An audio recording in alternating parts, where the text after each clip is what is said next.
If we haven't met yet, my name is Andy McCracken. I am Strategic Initiatives and Reporting Manager here at the North Carolina Pandemic Recovery Office. So we are here for our monthly office hours for SFRF reporting. As a reminder, this is really intended for the administering agencies using SFRF funds. If you are a non-state entity receiving funds directly from NC Pro, you're welcome to stay on here. Just note that the guidance that we're providing today is really intended for administering agencies that are using SFR funds. So we're going to start off similar to last month. We are, sorry, I have a dog that is stealing stuff behind me here. Okay, back into it. Work from home, never getting, hasn't gotten easier. So we're going to start similar to last month, where we are going to just jump ahead and address some common mistakes that we are noticing in our review of the monthly SFRF expense reports. We will walk through some of them. Some of them may be familiar from months past. Just wanted to reinforce some prior info that we've given you.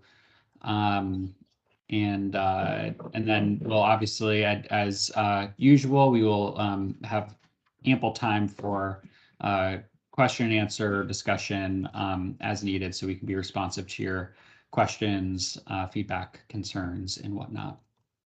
So we have, I believe, 7 reminders for you all this month. So the first is that in Pangram, so there's the expense report page that you are familiar with. In there, there's the reporting period.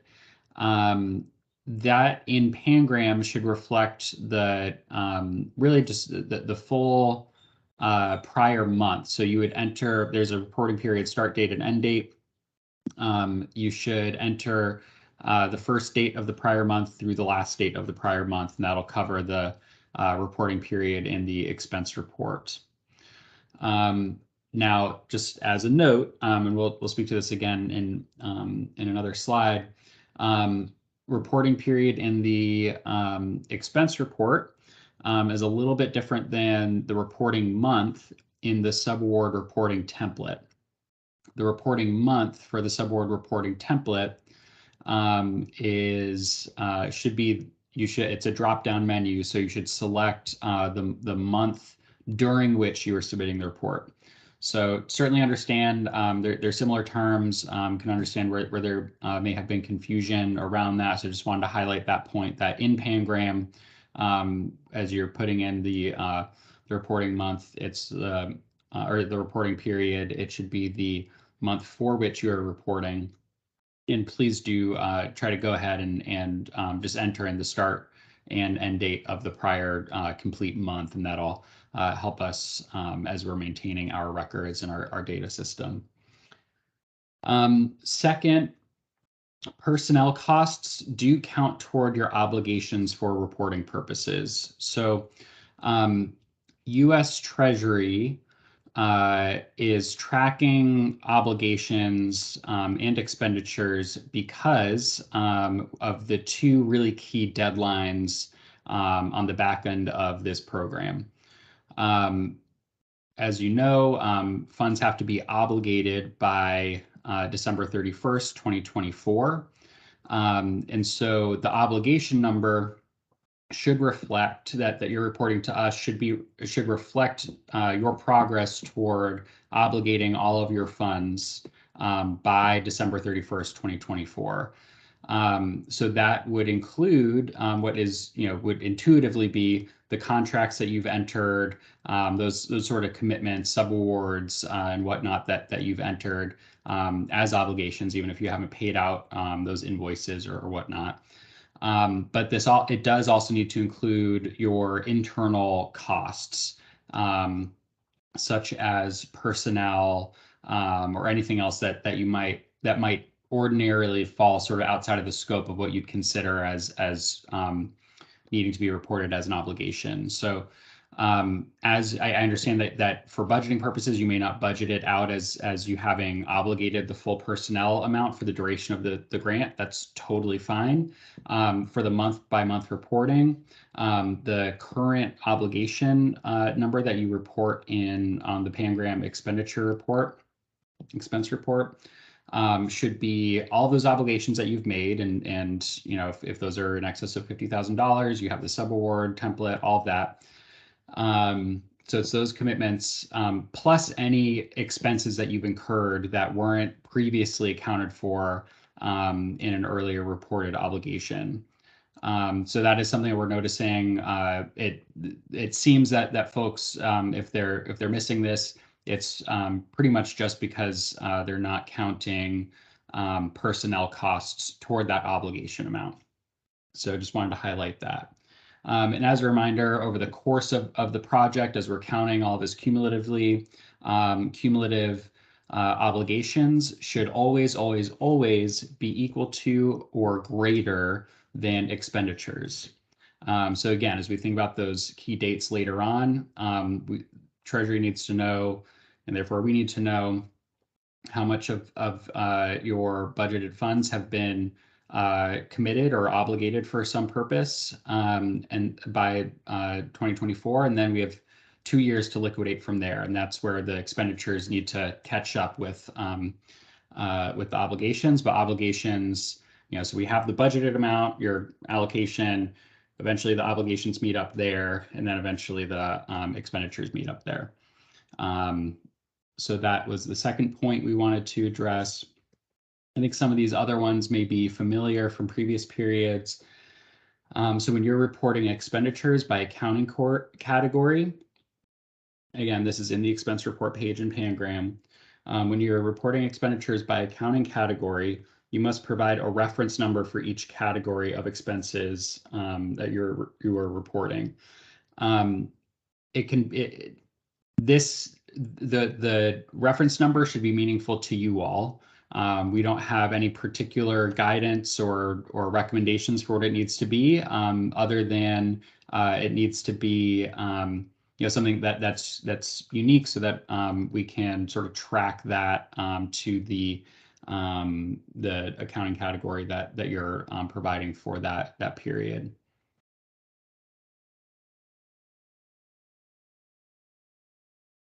Great. So we'll move on to items 4 and 5. If your project is complete with all funds having been expended and reported, please make sure that for question 1 in the expense report, which asks about your agreement/project completion status, go ahead and select completed. You know, do a little cheer at your desk, select completed, and then do make a note in the comment section, just confirming that that's what you meant to do. Basically, that just make note that the project has been completed, and at that point we won't, if those steps have been taken, we won't expect further monthly reporting from you for that specific project. And you can await any sort of closeout guidance or follow-up materials that will come from NC Pro. We know that some projects have already spent all their funds, so just want to make sure that there's sort of a standard protocol here for how to report on that.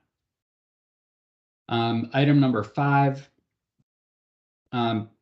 So these conditions must be met to answer yes to question 4, which deals with subawards. So if you have made a new obligation of $50,000 or more, or if you are making changes to an obligation of $50,000 or more that you've previously reported, you need to, that would trigger a yes answer for question 4. And if you are answering yes to question 4, you must include and upload the subaward reporting template. So I think, again, this is another area where there's been some confusion. We've noticed that in some cases, folks are uploading the subaward report template without selecting yes for question 4, and vice versa. So again, the conditions for whether you need to upload that template are the same as if you answer yes for question 4. This again signals to us and reinforces that the subaward report attachment will be included with your report if you are if you have those eligible subaward activities to report. And then just again, as a reminder, between US Treasury and other entities, there are a lot of overlapping terms being used. So for reporting purposes, subaward means any commitment that you are making via contract. It can be, for contractors, a sub grant that you'll be managing, or commitments to beneficiaries, unless the beneficiaries are individuals. But again, subaward is an umbrella term here. I know that it means something specific in other contexts, but for reporting purposes, because Treasury has set it up in this way, for reporting purposes, subaward means anything that involves your agency committing funds to another entity. And just to be clear, this is the case for revenue replacement. If you're a non-revenue replacement project, there's additional reporting that needs to happen for subawards. So if you've made any commitments outside of your agency, any non-personnel commitments outside of your agency under a non-revenue replacement project, which at this point we would only expect to apply to some of the DEQ projects and DIT projects moving forward, then those are the only programs that would need to do additional subaward reporting. But for everyone else and all the other projects, those are the conditions that need to be met for the subaward reporting related to question 4 and the subaward report template. Great, on to the final page here, the final slide.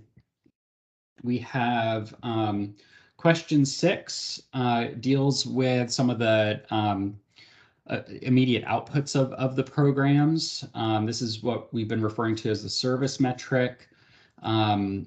This is where you should be either selecting from the dropdown of types of entities that your program is serving. It can be individuals, households, small businesses, nonprofits.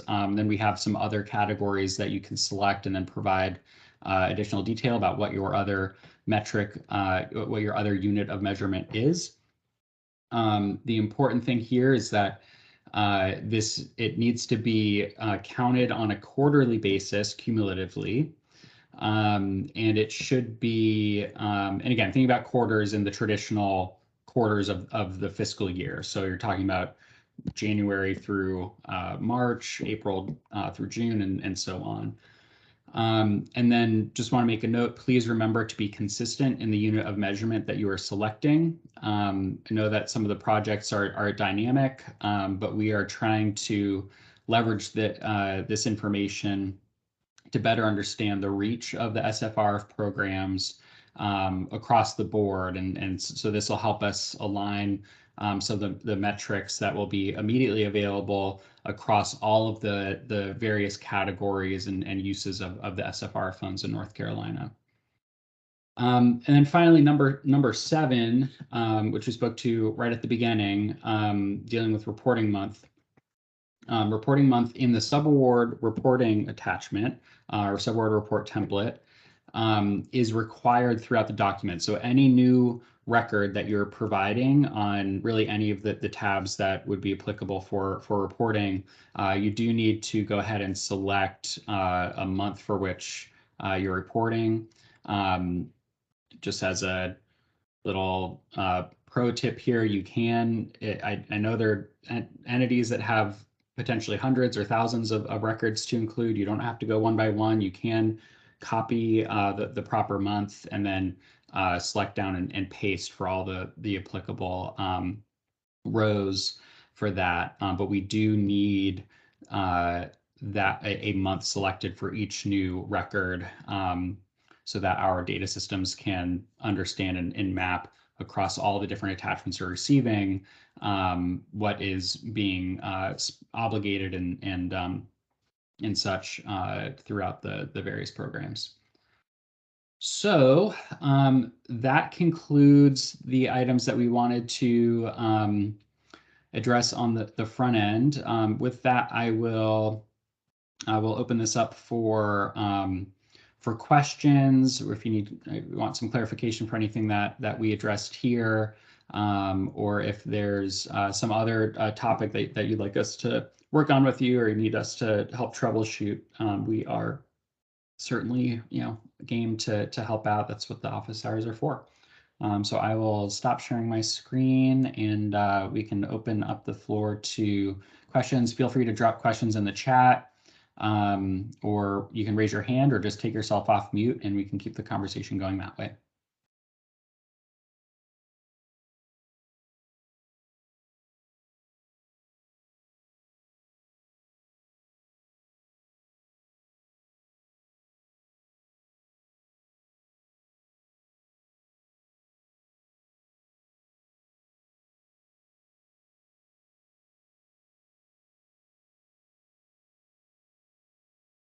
Thanks, Hank. So the item that we shared about the reference number for the accounting category, item number 3 here, and this is just, I think this is kind of a global comment as well about any subaward numbers or any numbers that you're generating on your own to submit to us. Avoid please don't use the number 0 to start the number that you're providing. It causes challenges in the data systems. Excel gets confused. All the the different analytical tools we have get confused when things start with 0. So try to start with really anything other than 0 is great. Yeah. Thanks for flagging that, Hank.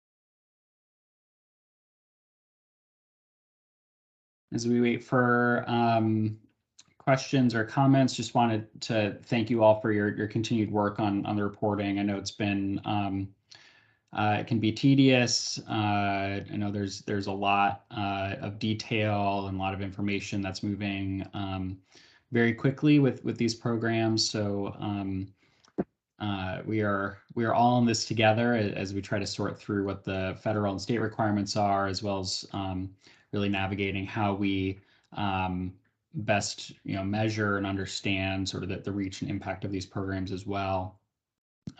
So just want to thank you all for your work with reporting, and know that this is this is very much a team effort. So as there are challenges emerging that you identify, or suggestions that you'd like to make to improve the process and the system, please do so. This is something that we really are doing all together. So please speak up as you see fit to make sure that this is all working as best as that it can.